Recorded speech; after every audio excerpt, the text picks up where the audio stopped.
ಅಂತ ಕೇಳ್ಕೊಳ್ತಾ ಇದ್ದೇನೆ.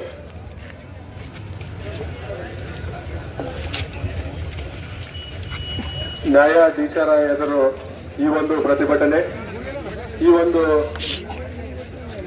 ಪ್ರತಿಭಟನೆಯಲ್ಲಿ ಭಾಗವಹಿಸಿದಂತಹ ಪೂಜ್ಯರ ಪಾದರಿಂದಗಳಿಗೆ ನಮಿಸುತ್ತಾ ಮತ್ತು ಅದೇ ರೀತಿ ಈ ಒಂದು ಕಾರ್ಯಕ್ರಮಕ್ಕೆ ನಮ್ಮ ಸಗರ ನಾಡಿನ ರಾಜರಾದ ರಾಜ ಕೃಷ್ಣಪ್ಪ ನಾಯಕರವರೇ ಮತ್ತು ಈ ಒಂದು ಕಾರ್ಯಕ್ರಮದಲ್ಲಿ ಆಗಮಿಸಿದಂತ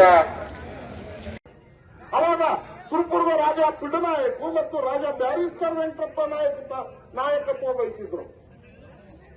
ಆಗ ನಾವು ಹೋರಾಟ ಮಾಡಿದ್ವಿ. ಹೋರಾಟ ಮಾಡಿ ಆ ಕೆಟ್ಟ ಪದ್ಧತಿಯಿಂದ ಜನರನ್ನು ಬಿಡಿಸಿ ಸ್ವಾತಂತ್ರ್ಯದಿಂದ ಬಾಳುವ ವ್ಯವಸ್ಥೆ ಮಾಡಿದ್ವಿ.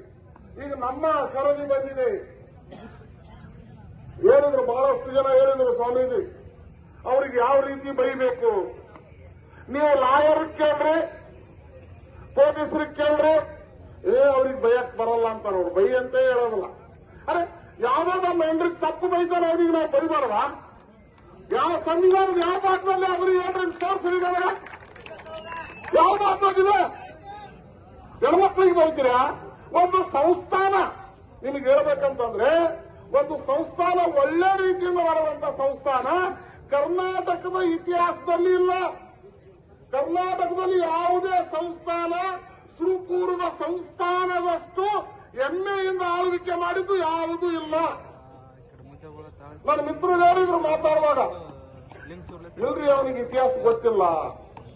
ಇತಿಹಾಸ ಗೊತ್ತದ, ಸಂಪೂರ್ಣ ಇತಿಹಾಸ ಗೊತ್ತದ, ಸಂಪೂರ್ಣ ಓದೇನ. ಇಲ್ಲಿ ಅರಸರ ಸಾಧನೆ ಏನು, ಸುರಪುರ ನಾಡಿನ ಜನತೆಯ ಸಾಧನೆ ಏನು ಅಂತ ನೋಡಿ ಅವನಿಗೆ ಹೊಟ್ಟೆ ಕಿಚ್ಚು ಬಿದ್ದದ. ಉದ್ದೇಶ ಪೂರ್ವಕವಾಗಿ ಅವ ಹೇಳ್ತಾನ, ಹಿಂದಿತ್ತು, ನಾ ಇದ್ದಾಗಿತ್ತು, ಈಗಲೂ ಇದೆ. ಏನ್ರಿ ಈ ಮಾತು? 1947ರಿಂದ ಇಲ್ಲಿ ಪೊಲೀಸ್ ಸ್ಟೇಷನ್ ಇದೆ ಅಲ್ರಿ, ತಹಸೀಲ್ ಆಫೀಸ್ ಇದೆ ಅಲ್ರಿ, ಕೋರ್ಟ್ ಇದೆ ಅಲ್ರಿ, ಆ ಇಲಾಖೆಗಳಿಂದ ವರದಿ ಸಲ್ಲಿಸಬೇಕಲ್ರಿ. ಬಂಧುಗಳೇ, ನಾವು ಹೋರಾಟ ಮಾಡಿ